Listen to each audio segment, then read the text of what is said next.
My name is Jeff Mudgett. I'm the co-host of American Ripper and the author of Bloodstains. I'm also the great-great-grandson of perhaps America's most evil criminal, H.H. Holmes.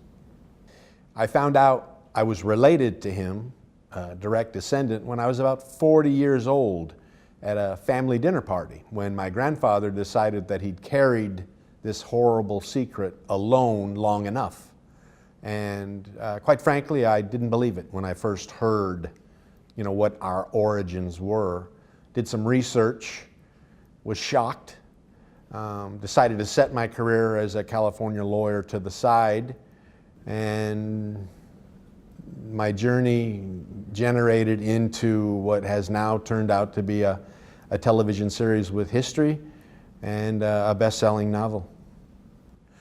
During my research about H.H. Holmes, I was contacted by a gentleman in Pennsylvania named Mark Potts, whose theory was that Holmes was also Jack the Ripper.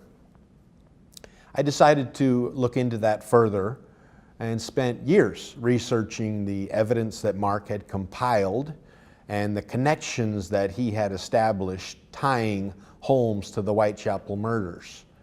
I basically spent years on the ultimate cold case trying to establish that my great-great-grandfather was indeed Jack the Ripper, and I think I've done so and am ready to explain to the world that this isn't just one man's theory.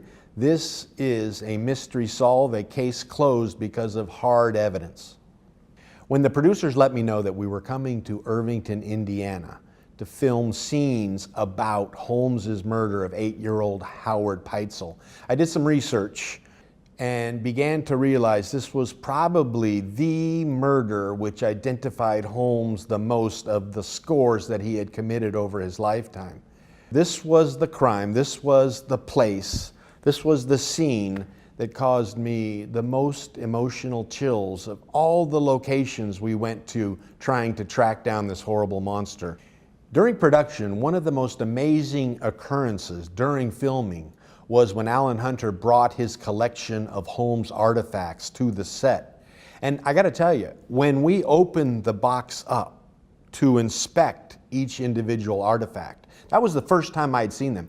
The medical tools, the knives made in Sheffield, when Holmes could have easily purchased them here in the States. Also, the original photograph of Pat Quinlan, which I had never seen before, especially the tintype of Elizabeth Stride.